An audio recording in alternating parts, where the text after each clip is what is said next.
Il est encore bien trop tôt à Crans-Montana pour aller skier.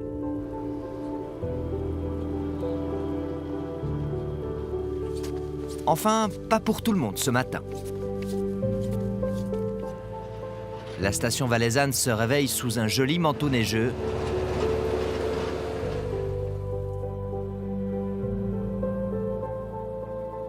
Dans le chalet de la famille Hugon, on pourrait penser que tout est encore très calme.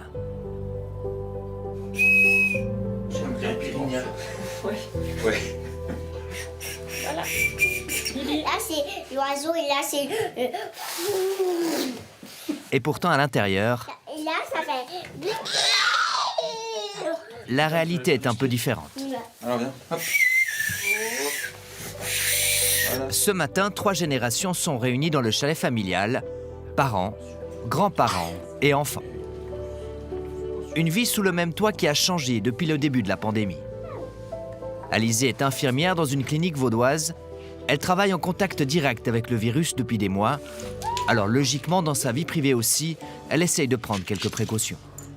Mes parents voilà, font partie quand même du noyau familial. Ils gardent nos enfants. Mais nous, en étant dans la vie active, c'est vrai qu'on essaye quand même de faire attention à eux et puis de garder les distances au maximum, bien qu'on est conscient que pendant des vacances, dans un même chalet, c'est compliqué quand même. Ça. Fais ça bien. Le programme du jour, lui, Covid ou pas, n'a pas vraiment changé. Je pense qu'on va aller skier ce matin un petit moment avec Ethan. Et puis après, je pense qu'on va rentrer quand même au chalet, manger un petit truc. Les coucher pour la petite sieste. Puis après, s'ils s'endorment, peut-être un peu de peau de phoque pour moi. Et puis après, on verra. Une journée type à la montagne, à une exception près. Les restaurants, ils sont fermés. Voilà, c'est tout dit. Fermé. Je peux même pas aller Donc boire un on petit peut café. même pas aller boire un petit café, tu vois. C'est triste. Oui. C'est vrai que de temps en temps, on allait une fois toutes les 2 semaines, comme ça, prendre le petit déjeuner dans des petits tea rooms qu'on aimait bien ou des boulangeries. Donc ça, c'est un petit peu fini. Et puis, peut-être au niveau des restaurants, c'est clair que ça, c'est un peu terminé. Donc les repas, ils se font un petit peu plus régulièrement en famille, à la maison. Et puis, voilà. Pour l'instant, toute la famille a échappé au virus. Mais que ce soit les parents, les grands-parents ou les enfants, tout le monde reste sur ses gardes, à l'intérieur comme à l'extérieur. Toute la famille fait vraiment attention, on se balade, voilà, on ne va pas non plus fuir les gens. Par contre, en effet, on évite tout ce qui est foule, on respecte vraiment les distances. Donc par rapport, en mettant en place ces mesures-là, non, j'ai pas de crainte à sortir. Il y a même un petit trou là pour mettre le pouce.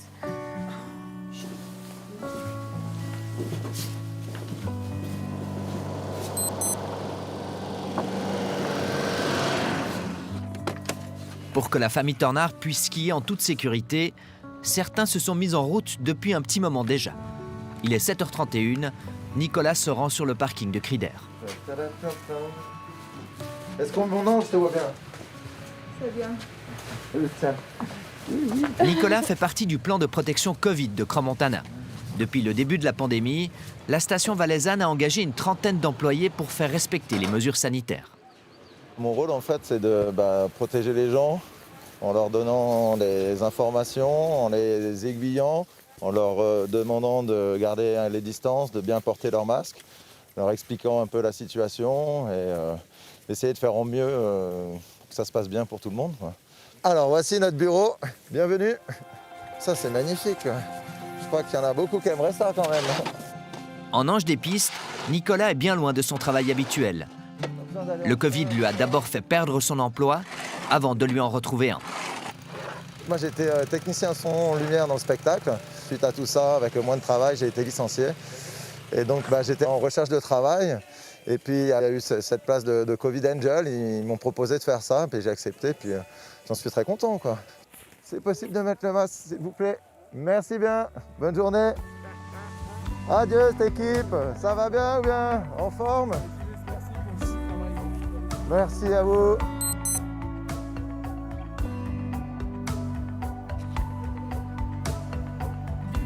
Dans la station familiale des Diablerets, La préparation des pistes commence aussi aux aurores. Le Covid est passé par là et depuis les tâches se sont multipliées. Depuis que la saison a commencé, tous les matins, c'est comme ça, ouais. On est obligé de tous les monter parce que les dameuses viennent travailler là autour pour tout refaire, tout joli, tout propre partout, pour effacer toutes les mauvaises traces. Donc du coup, on est obligé de tout enlever et tout remettre le matin, ouais.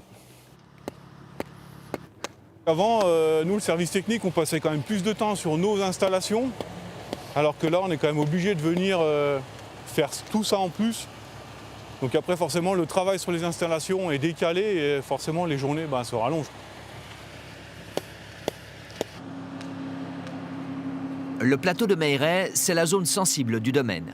Un des endroits qui donne le plus de fil à retordre à l'équipe de sécurité. Les gens arrivent un peu de partout. Il y a les skieurs qui arrivent d'un côté, le parking qui arrive de l'autre, les luges qui arrivent dans l'autre sens. Et ça fait vite quelque chose ça fait beaucoup de personnes qui se regroupent au même endroit en même temps. Hop, je t'écoute. Dans la cabine 24, il y aura un filet bleu à sortir en haut.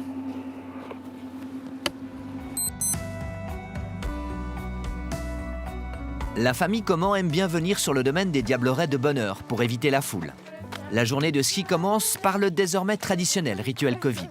Alors on met son masque. Malena, tu mets ton masque correctement. Et puis, Gab, t'en as pas besoin? Non, toi t'as pas besoin. C'est bon. Moins de 12 ans, ferme. Éviter la foule, c'est raté pour ce matin. Le week-end, les installations sont prises d'assaut dès leur ouverture par des centaines de skieurs. La clientèle ici, ce sont majoritairement des familles romandes.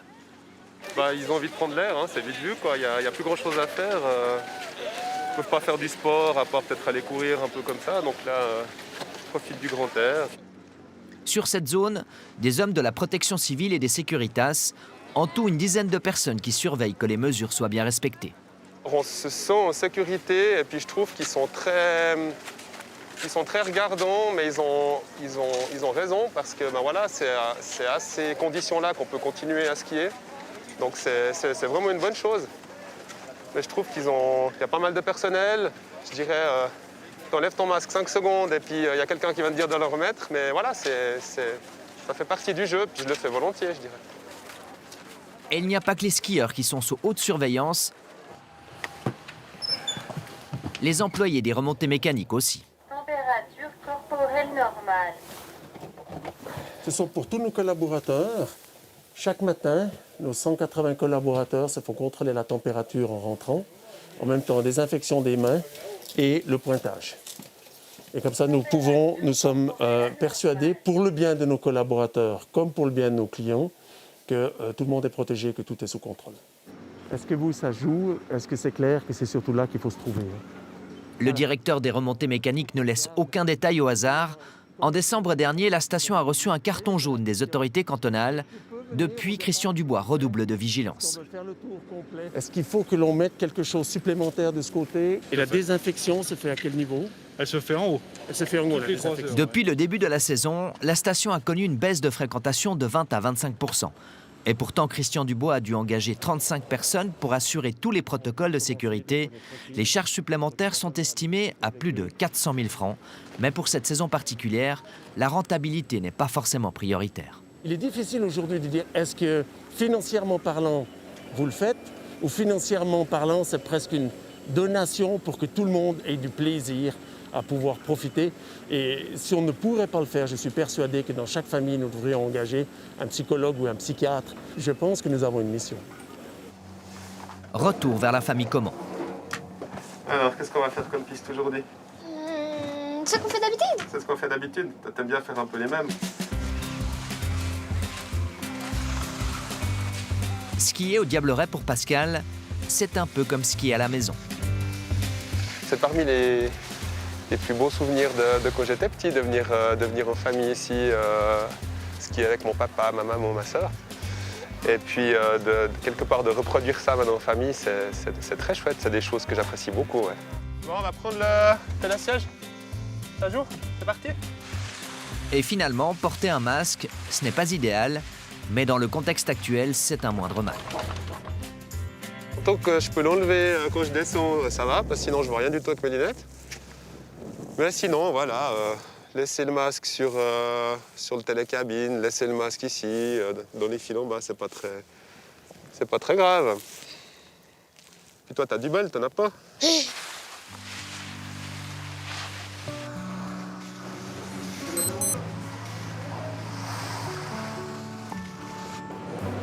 À Montana, c'est aussi l'heure de partir skier.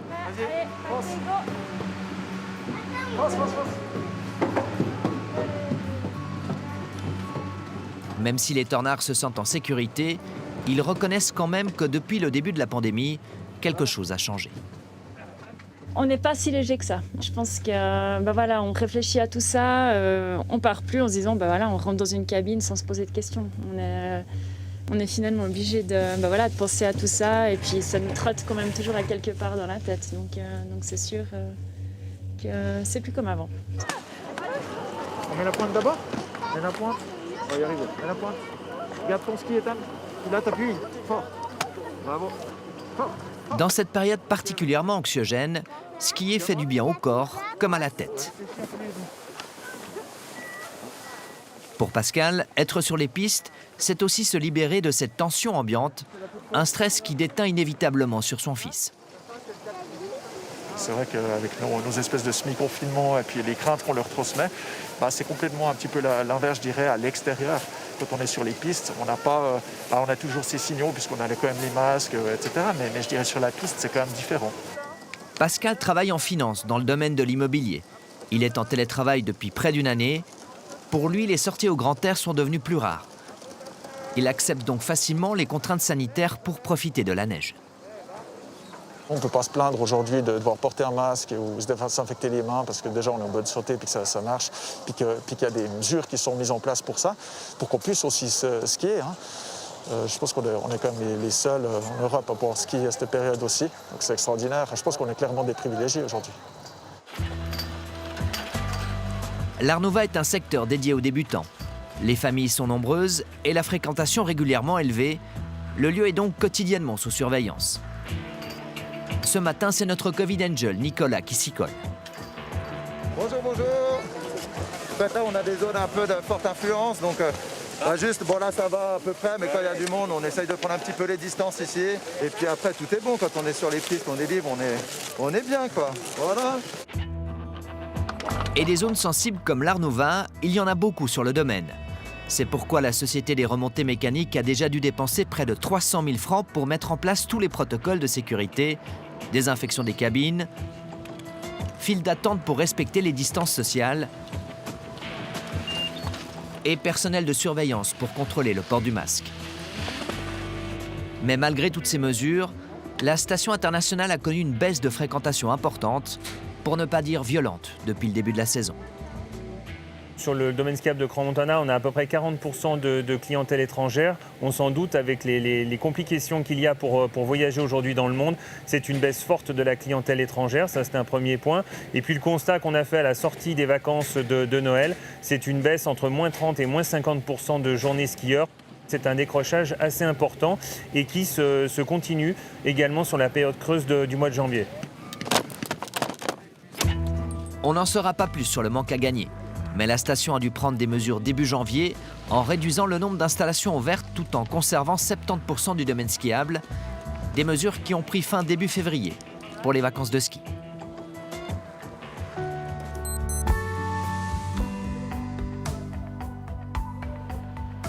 Retour au chalet, au chaud et au sec pour la famille Comment. Dans la situation actuelle, elle n'a pas vraiment eu d'autre choix. Je suis pas sûr de réussir à trop prendre. Regardez comme elle est congelée. Voilà. On essaye un tout petit peu de faire un repas maison, mais qui ne prend pas trop de temps. Mais là, maintenant, en temps de Covid, moi, je préfère rentrer. Oui, c'est ça. Je préfère m'asseoir, tranquille. Ouais, c'est ça. C'est que prendre un café, je veux bien. On a plus 18 ans. Mais... Franchement, c'est la grande place, on peut même mettre stop. Pour les Comment, les repas se prennent désormais beaucoup plus à la maison, en famille. À la soupe, à la soupe. Plus de frais pour l'alimentation familiale, mais moins de dépenses pour les sorties extérieures. Du coup, le budget des Comment est resté stable. Ce qu'on ne dépense pas d'un côté, on le dépense de l'autre. Finalement, ce qu'on ne dépense pas en allant manger à midi à la cafette, on les dépense finalement pour manger à la maison. L'heure du café, c'est aussi l'heure des confidences. Stéphane a une entreprise d'ingénierie civile à Lausanne. Il est aussi professeur à l'école d'ingénieurs de Fribourg. Il reconnaît que la crise sanitaire lui a permis d'être davantage présent pour sa famille. Avec 2 boulots, souvent je partais le matin, je rentrais le soir. Je les voyais le week-end, les gamins et tout, mais c'était plus... Et là, le fait de passer beaucoup plus de temps à la maison, en partie en télétravail, en tout cas pour l'école, ça c'est sûr, on repassait un peu plus de moments ensemble, c'était bien. Non, pas on a... Le présent qui côtoie l'incertitude de l'avenir, ça n'effraie pas Olga. Pour moi, être optimiste ou faire que les choses fonctionnent, c'est au quotidien de quelle manière je vais pouvoir faire que ma vie fonctionne. Donc je suis optimiste de ces côtés-là parce que je suis entourée des gens que j'aime, je suis dans un milieu qui me plaît, et puis que la situation puisse durer ou pas, je sais que je vais avoir la force de faire avec.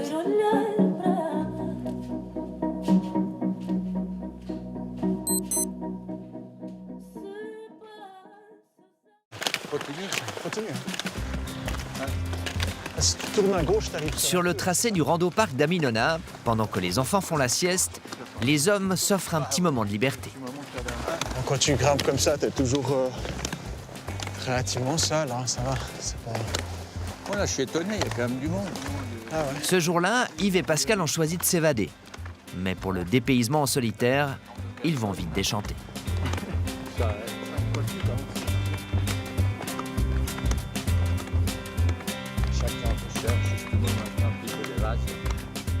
Je suis étonné de voir le monde qu'il y a, effectivement, aussi bien de la raquette que de la randonnée.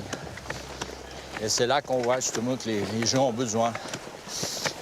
Et je pense que avec tout ça, je me demande si le ski de piste n'a pas été un petit peu laissé de côté.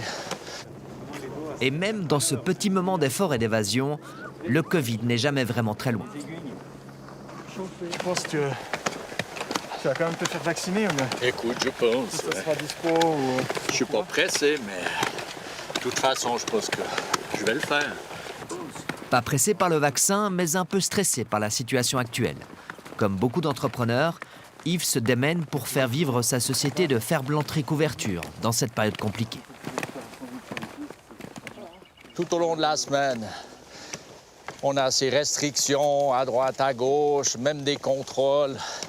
Alors, le week-end, on est tout content quand on peut venir à la montagne.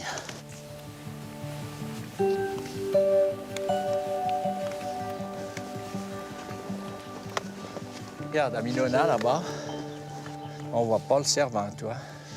C'est pas assez dégagé, juste pas. Regarde l'avion qui passe, c'est magnifique. Ah, il y en a encore qui volent. Tu te lasses jamais, hein. D'un panorama comme ça, tu te lasses jamais. Ce succès de la randonnée à ski n'a pas échappé à Jean-Daniel Cliva. Le président de Crans-Montana Tourisme est lui aussi un grand adepte de cette pratique. Moi, j'appelle ça un peu le yoga des montagnes. C'est quelque chose d'impressionnant parce que finalement, on a besoin de peu se concentrer sur l'activité qu'on mène. Les skis nous donnent une énorme stabilité. Et puis, c'est presque encore plus doux que de marcher.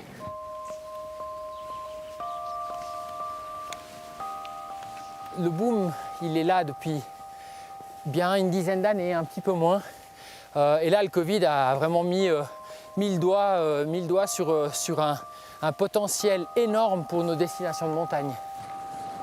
Et pour preuve, les tracés du rando-parc ont été pris d'assaut pendant les vacances de Noël. On a vraiment vu un boom impressionnant de l'utilisation de nos parcours par les randonneurs. On pense plus du double d'utilisateurs. Les locations dans les magasins de sport pour le matériel de randonnée, la vente de matériel a rarement été aussi bonne. Donc ça a été vraiment la prise d'assaut.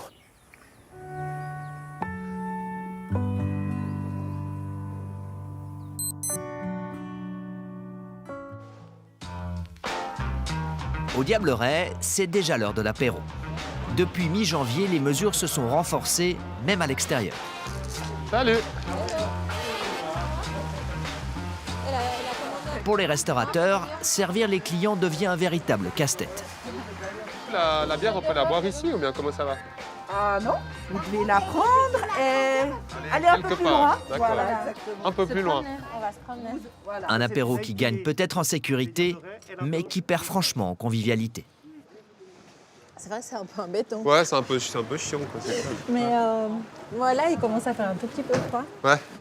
Et question sécurité, certaines stations ont tout dernièrement fait un pas supplémentaire pour rassurer, en proposant un dépistage massif et gratuit, notamment ici au Diableret.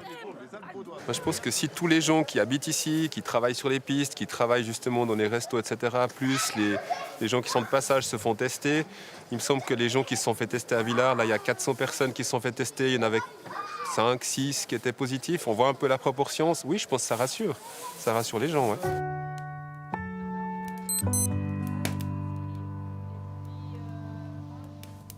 À Montana, l'apéro se tient, lui, bien au chaud. Alizé et Pascal sont conscients d'être des privilégiés. La crise sanitaire n'a pas eu d'impact direct sur leurs revenus. Mais elle a quand même changé leur manière de vivre et de consommer. On a changé un peu notre mode de consommation. Dès le début, quand on s'est retrouvé avec ce Covid, on s'est dit on va peut-être éviter les grandes surfaces et puis plus privilégier les achats directement chez le producteur à la ferme. Ce qu'on a fait, donc on a, je dirais, monté en qualité dans les repas de tous les jours et puis peut-être avec un petit surcoût, mais qui n'est pas nécessairement beaucoup plus élevé, je dirais, que sur les grandes surfaces. Pour les deux familles, cet hiver en montagne restera inédit à tout point de vue. Merci coronavirus. Au début, on se disait ça va prendre 1 mois, 2 mois. Et puis on se souvenait de se dire, bon, on va imaginer un plan B, un plan C, un plan D. Et puis on se retrouve une année après, presque comme à la case de départ. Bah voilà, et moi, il y a des mots, ça va jamais passer, quoi. J'ose espérer qu'on va pouvoir gentiment retrouver une vie plus ou moins normale, mais je pense que ça va quand même prendre un peu du temps. J'espère simplement qu'on puisse rétablir, je dirais, des liens sociaux et humains, je dirais standards, en tout cas, peut-être de l'ancien standard, en tout cas.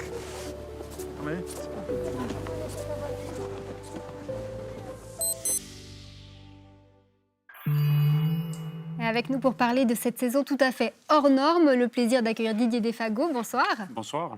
Alors, tout le monde le sait, vous avez gagné l'Ashstrife, le Lauberhorn, les JO de Vancouver. Ce qu'on sait un petit peu moins, c'est que vous êtes le nouveau patron des remontées mécaniques valaisannes.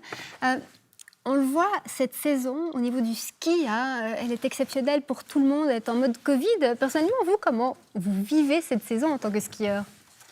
Bon, relativement bien. Je crois que moi, j'ai besoin de ça, à titre personnel, de skier, de profiter. J'ai différents mandats encore qui ont un rapport, qui sont en relation avec le ski alpin. Donc, je me suis assez vite habitué à ces normes. Et je dirais que j'ai réussi à suivre un petit peu l'évolution aussi des différentes règles ou des différentes restrictions qui ont été mises en place, étant déjà sur les glaciers durant l'automne. Au niveau des remontées mécaniques valaisannes, maintenant, cette saison, à quoi est-ce qu'elle ressemble en termes de chiffres ? Sur les vacances de Noël, on a eu une baisse en moyenne qui représente à peu près un gros tiers de la fréquentation. Ça correspond, je pense, à la clientèle.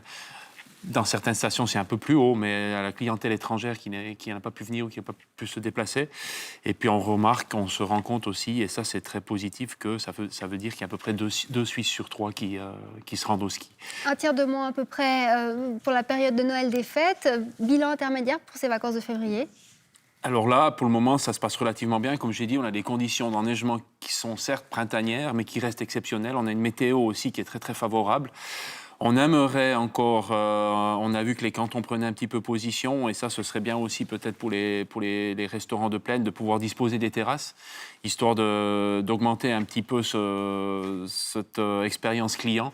Mais je crois que les gens, déjà aujourd'hui, il y a des températures beaucoup plus clémentes qu'au mois de janvier, et c'est très très agréable. J'ai pu me rendre compte sur les premiers jours de semaine, les premiers jours des vacances, pardon, que ça se passait très très bien, que les gens répondaient présents et qu'ils étaient contents. Donc vous rangez derrière cette demande de pouvoir ouvrir les terrasses déjà à partir de la semaine prochaine? Oui, tout à fait. Je pense que on doit soutenir ce genre de démarche du canton. On est en très étroite collaboration avec eux, hein, Canton du Valais en tout cas, depuis le début de la saison. On échange énormément par rapport à l'évolution aussi. Ça nous tient à cœur aussi de voir comment l'évolution épidémiologique elle évolue. Et je crois qu'on arrive aussi de notre côté à comprendre certaines décisions, mais de l'autre côté, on aimerait bien aussi que les choses avancent un petit peu. Globalement, cette saison, moins de monde sur les installations. Par contre, explosion de la randonnée à ski, rupture de stock au niveau des raquettes. Est-ce qu'on est face à un changement durable de la manière de faire de la montagne ? Je ne pense pas qu'on ait un changement durable. Simplement, les différents sports que vous avez mentionnés, je pense que c'est aujourd'hui des compléments pour les destinations de montagne. Après, au niveau de la randonnée, c'est vrai qu'il y a eu une explosion au début de saison des ventes de matériel. Et là, c'est une preuve, je pense, pour nous aussi, au niveau remontée mécanique, parce qu'avant tout, pour moi, un randonneur, c'est un skieur.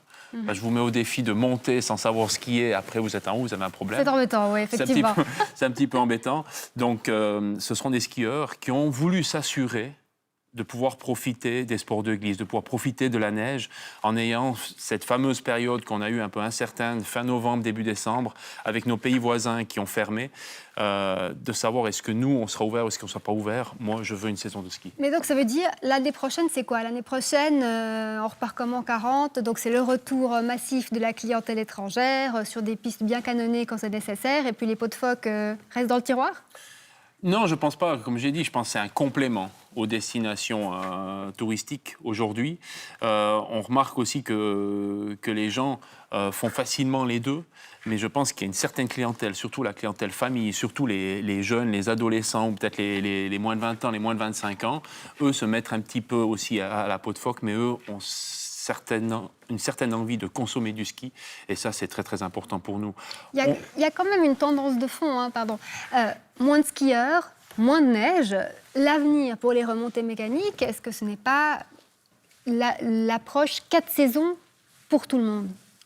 Mais ça, je vous le rassure, les remontées mécaniques y pensent. Je pense que de ce côté-là, aujourd'hui, vous avez des plans directeurs. Aujourd'hui, vous avez des directions qui sont données par les communes, par les cantons. Quand vous devez faire une nouvelle installation, la réflexion, elle va beaucoup plus loin que de savoir comment je vais pouvoir l'utiliser l'hiver. On calcule ou on réfléchit déjà quelle utilisation je vais pouvoir en faire hors hiver par rapport à cette installation. Et c'est pour ça que souvent, il y a des changements de trajectoire, il y a des changements aussi peut-être stratégiques, parce qu'on a la réflexion derrière comment on va pouvoir l'utiliser, je dirais, dans une mobilité douce peut-être, ou alors pour le VTT. Et ça, je crois que c'est vraiment l'avenir aussi qui est devant nous. Merci beaucoup Didier Desfagot et très bon retour à vous du côté de Morgin. Merci, bonne soirée. Et on va parler prix maintenant avec un petit exercice de comparaison du coût du kilomètre skié entre les Diablerets et Crans-Montana. Alors on le sait, la longueur des domaines skiables est un argument marketing puissant, mais quelle distance peut-on réellement avaler avec son forfait? François Hégère a fait le test. Pour réaliser ce test, nous avions besoin d'un skieur expérimenté, de soleil, d'une belle neige et de pistes clairsemées, bref, d'une journée de ski comme on en rêve. Puis de 2 stations, Crans-Montana et Villars-Grillon-les-Diablerets, qui proposent chacune un domaine skiable suffisamment grand pour skier une demi-journée sans devoir prendre la même remontée mécanique.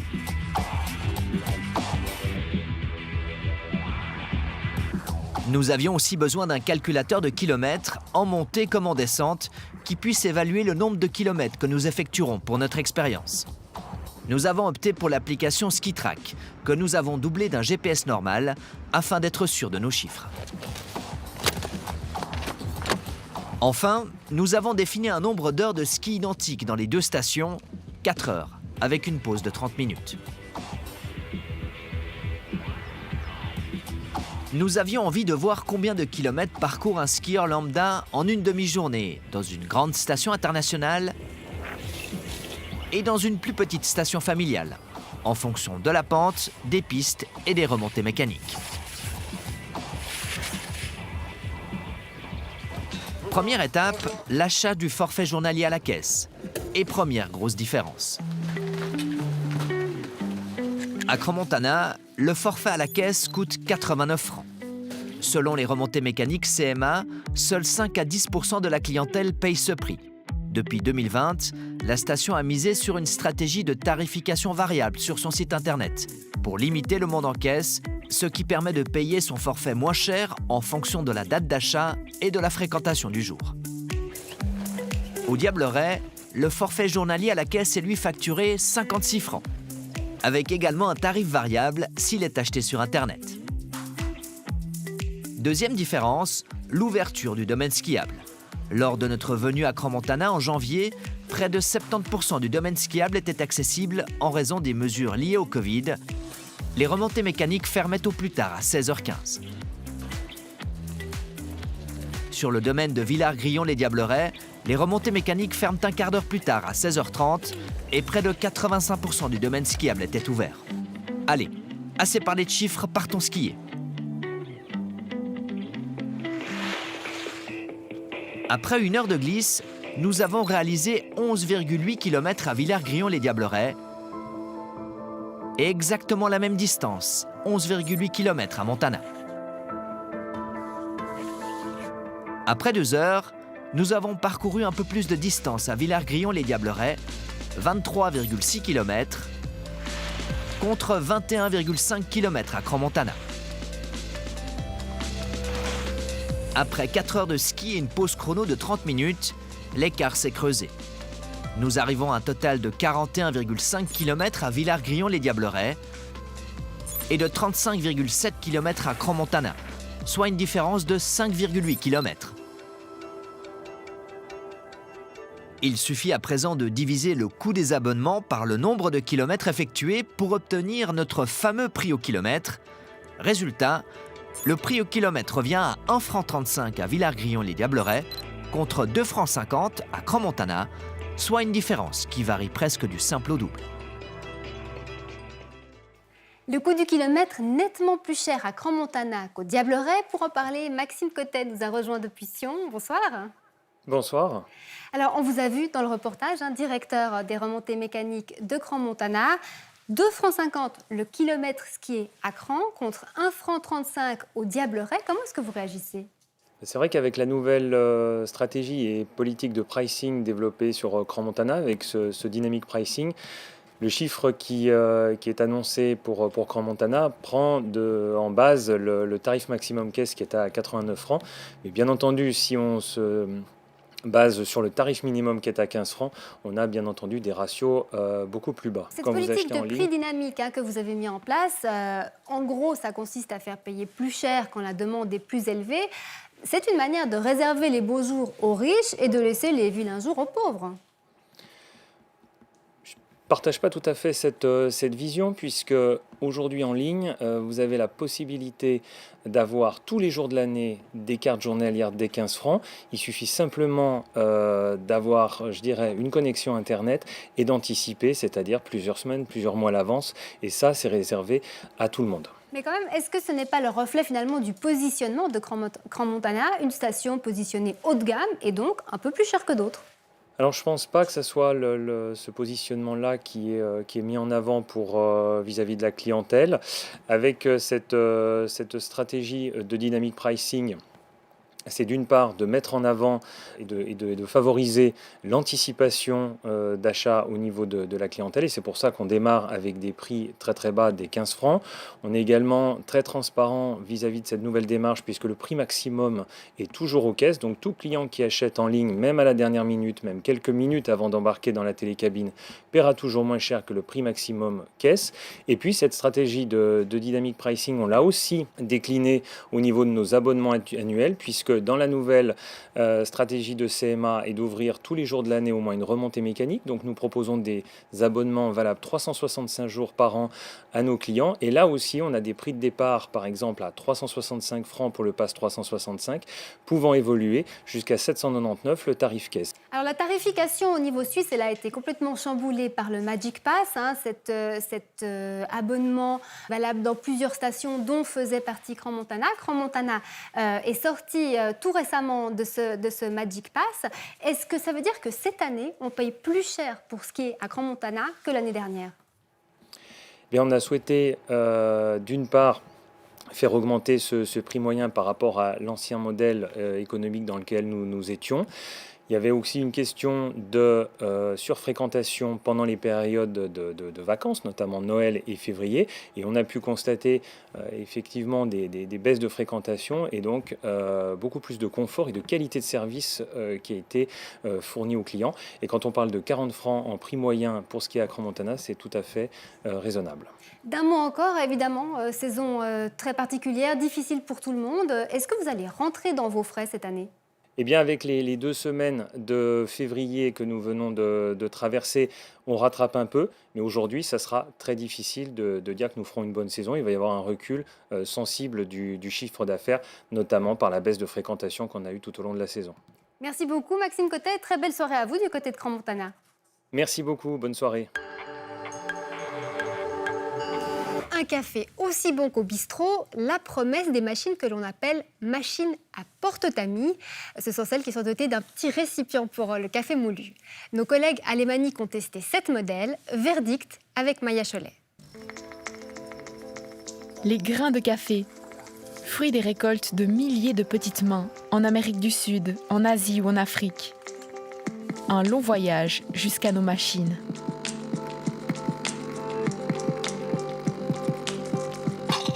Shahan Yeretsian est professeur de chimie analytique à l'université de Zurich. Il étudie et enseigne la science et la technologie du café. Une petite graine qui a tout son respect.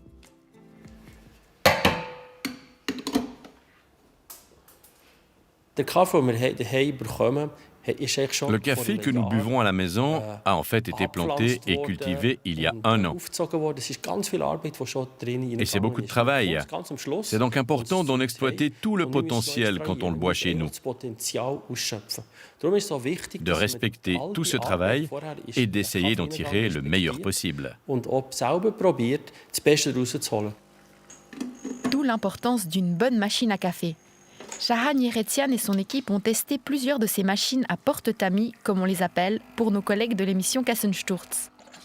Pour obtenir le meilleur espresso possible, ils cherchent la bonne mouture et la quantité exacte de café avec chaque machine.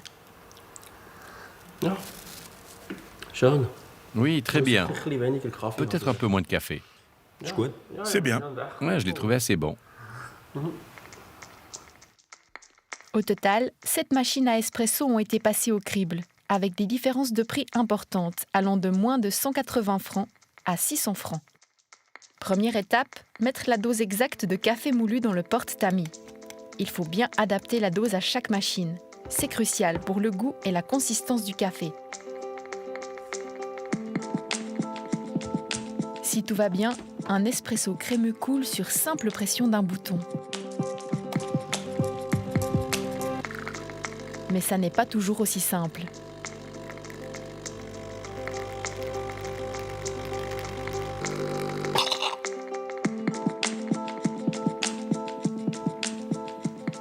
Premier critère du test, la facilité d'utilisation.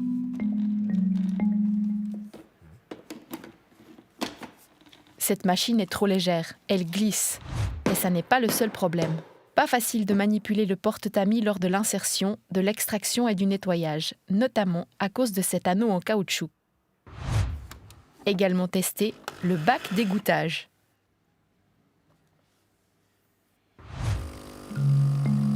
Deuxième critère du test, l'extraction. La qualité du liquide que la machine extrait de la poudre de café doit être constante. Et étonnamment, avec le même réglage, on obtient différentes quantités de café dans les tasses, comme le montre cette balance, ce qui altère le goût. Et enfin, dernier critère, la dégustation. Un barman expérimenté prépare les espressos avec le dosage adapté pour chaque machine, en faisant bien attention à garder la même mouture et la même quantité de café. Dans le jury des dégustateurs, 4 professionnels du café. Evelyne Rosa, négociante en café et meilleure femme de la Coupe du Monde de café 2018.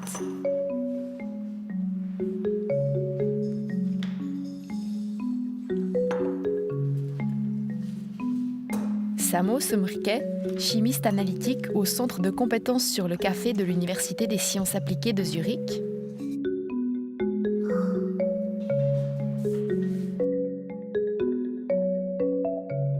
Lucie Addison, torréfactrice et championne suisse de la Swiss Cup Tester en 2013.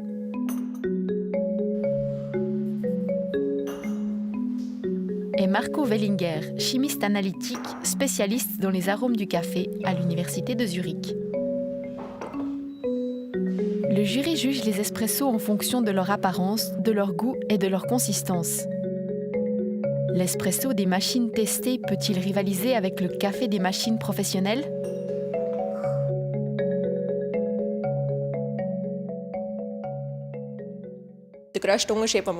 La plus grande différence que nous avons remarquée par rapport aux machines professionnelles, c'est la sensation en bouche. Le corps et la crème n'étaient pas si bons. J'ai trouvé vraiment bon, certainement grâce à la préparation méticuleuse. J'ai trouvé certains avaient été quand même très dilués. Si je pouvais avoir un café comme celui qui est servi à la maison, je serais très heureuse. Note globale suffisant. La machine Sage Bambino Plus. Le porte-tamis est difficile à manipuler et la dose de café extraite est variable. C'est une des machines les plus chères du test. Suffisant aussi pour ce modèle de chez DeLonghi, le moins cher du test. Le jury n'a pas apprécié le goût du café et le porte-tamis était difficile à manier. Suffisant toujours cette machine Primotech de Fust. Les testeurs ont noté de grandes différences d'extraction entre chaque tasse pour le même dosage de grains. Et finalement, la note suffisant aussi pour ce modèle Turmix. Une extraction régulière, mais le café n'était pas au goût du jury. Score final, 4,6. Certaines machines sont déjà meilleures à la base. Et si vous ajoutez des connaissances et du savoir-faire, vous pouvez en tirer plus. La machine est importante, mais la personne qui l'utilise est aussi très importante. Mention bon pour la machine Solis Barista Perfetta Plus. La facilité d'utilisation a convaincu. C'est une des plus chères du test, 599 francs. Amici X1 Ground. Très bonne maniabilité, convaincante également à la dégustation. Et la gagnante du test, Satrap Espresso XA. Cette machine coûte moins de 250 francs, mais s'avère très convaincante. Score final, 5. C'est important de prendre votre temps. Combien de café je veux, comment je veux le moudre, lequel je veux acheter, lequel me convient, que vous y réfléchissiez. Cela fait une énorme différence dans la tasse. C'est ainsi que même un bon café peut être encore meilleur. Voilà, vous êtes informés, à vous de choisir.